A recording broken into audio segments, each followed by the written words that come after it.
पहिलं हे मी तुमच्या माध्यमातून या राज्य सरकारच्या आणि मोदींच्या सुद्धा लक्षात आणून देतोय की बांगलादेशात हिंदू सुरक्षित नाहीये.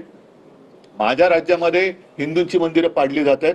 अशा वेळेला ज्या हिंदूंच्या मतांवरती तुम्ही निवडून आलात त्या हिंदूंची मंदिरं वाचवण्यासाठी तुम्ही काय करणार, हे मला पहिले त्यांच्याकडनं उत्तर तर येऊ द्या.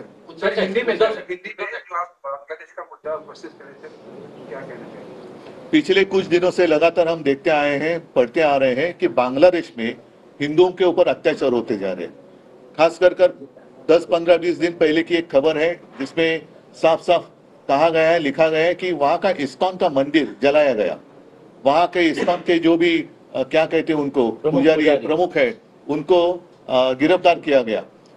हमारे विश्वगुरु क्या कर रहे हैं? पिछले 2-4 महीनों से वहां हिंदुओं के ऊपर अत्याचार चल रहे हैं. वहां से शेख हसीना जी यहाँ अपने देश में आई, ऐसे मैंने सुना था, पढ़ा था. वो तो सुरक्षित है, लेकिन बांग्लादेश में हिंदू असुरक्षित है. तो जिस मोदी जी ने यूक्रेन का वॉर रुकवा दिया था, तो वो हिंदुओं के ऊपर अत्याचार जो हो रहे हैं वो क्यों नहीं रुकवाते? क्या कहने वाले आप, क्या भूमिका लेने वाले हैं? पता चलने तो इस देश के हिंदू जो है देख रहे हैं कि हमने वोट किया उनको, आपको वोट किया है कि आप हमने आपको आपने बताया था कि बटेंगे तो कटेंगे, इसलिए तो वोट किया. तो बांग्लादेश में हिंदू काटे जा रहे हैं, आप क्या करने वाले हो बताओ.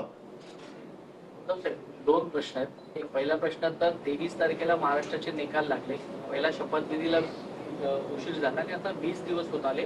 कॅबिनेटचा विस्तार अद्याप होत नाही. महाराष्ट्रामध्ये अनेक गुन्हे वाढत आहेत, अनेक खून दरोडे होत आहेत. त्यांना फक्त अजूनही त्यांच्यामध्ये मी काल बातम्या पाहिल्या की ह्याचे खासदार फोडणार, त्याचे खासदार फोडणार, म्हणजे हे फक्त फोडाफोडीचंच राजकारण चाललंय. यांचं हिंदुत्व वगैरे साफ झूट आहे. यांना आणखीन किती राक्षसी बहुमत पाहिजे आणि मिळाल्यानंतर सुद्धा अजूनही विस्तार का होत नाहीये? नुसतं पक्षाचा विस्तार किंवा सत्तेचा विस्तार हेच तुमचं स्वप्न आहे का? आणि त्याच्यासाठी तुम्ही हिंदूंना वापरताय का? तर मला असं वाटतं की पहिलं त्यांनी या प्रश्नावरती किंवा या समस्येवरती उत्तर द्यावं. पूर्ण देशातले नव्हे तर जगातले हिंदू मोदीजींकडे एका अपेक्षेने बघतायत, आशेने बघतायत की आज बांगलादेशातल्या हिंदूंवरती ही परिस्थिती आली असेल तर इतरांची काय हालत आहे. दुसरा प्रश्न असा आहे की शरद पवार आणि अजित पवार कौटुंबिक जरी घट्ट नातं असलं तरी राजकारण. मी आता दुसऱ्या कोणत्याही विषयावरती बोलणार नाही. मला आता फक्त बांगलादेशामध्ये होणाऱ्या हिंदूंवरच्या अत्याचाराबद्दल पंतप्रधान नरेंद्र मोदी आणि आपलं हिंदुस्थान सरकार काय भूमिका घेणार आहे हे त्यांनी स्पष्ट करायला पाहिजे. सर 23 तारखेला शपथविधी झाला, आपण नव्हता त्या शपथविधीला, नंतर काय बोलणं झालं? बांगलादेशामध्ये जे हिंदूंवरती अत्याचार होत आहेत त्याच्याबद्दल नरेंद्र मोदींनी आपण काय करणार आहोत हे भूमिका पहिली स्पष्ट करावी.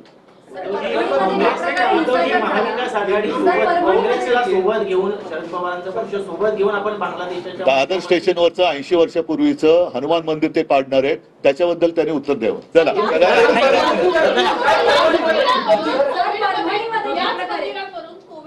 महाविकास आघाडीला घेण्याचा प्रयत्न केला होता, मात्र आताची त्यांची मंदिरांबाबतची भूमिका तुम्हाला संशयास्पद वाटते? संशयास्पद नाही, ही याला काय भूमिकाच म्हणत नाही. मला असं वाटतं मी बोललोय ते पुरेसं आहे.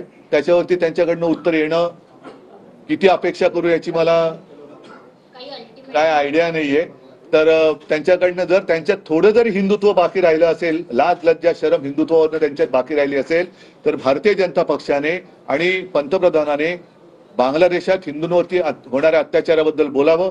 आमच्याकडे जे दादर स्टेशनचं मंदिर पाडायचा फतवा, हा शब्द मी मुद्दामून वापरतोय कारण तो भाजप सरकारने काढलेला आहे, तो फतवा त्याच्याबद्दल त्यांनी बोलावं. सिडकोचा डोळा तिथल्या मंदिराच्या जागेवरती आहे, तो भूखंड कोणाला देणार आहेत त्याच्याबद्दल बोलावं आणि मग त्याने आम्हाला हिंदुत्वावरती विचारावं.